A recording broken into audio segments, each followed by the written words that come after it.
रामकृष्ण हरी. कटेवरी हात विटेवरी उभा तोच जगाचा पोशिंदा.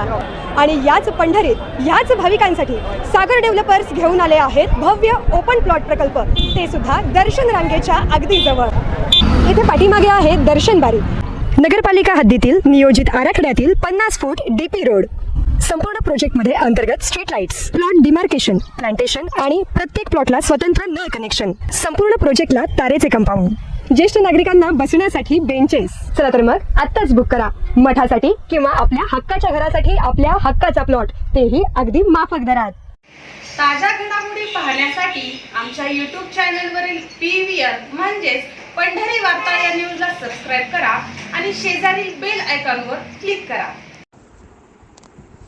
श्री विठ्ठल सहकारी साखर कारखान्याचे चेअरमन अभिजित पाटील हे मागील काही काळात माढा तालुक्यातील अनेक गावांमध्ये जनसंपर्काच्या माध्यमातून संवाद साधताना दिसून आलेत. यात विठ्ठल प्रतिष्ठानच्या वतीनं आयोजित विविध कार्यक्रमाचा देखील मोठा वाटा आहे.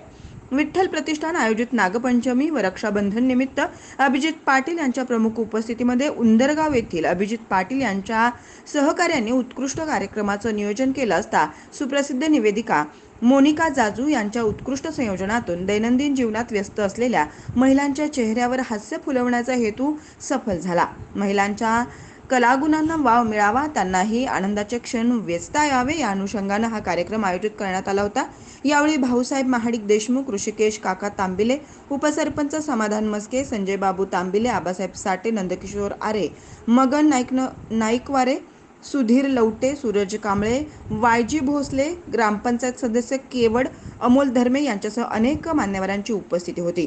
या निमित्तानं चेअरमन अभिजित पाटील यांनी या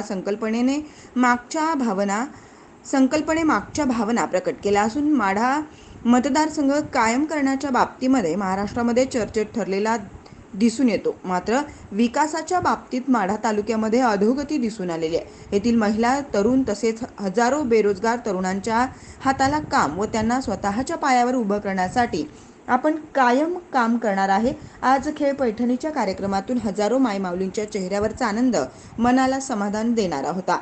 येथील माता भगिनींनी उत्स्फूर्त प्रतिसाद देत खेळामध्ये सहभाग नोंदवल्याबद्दल त्यांनी आभार व्यक्त केले.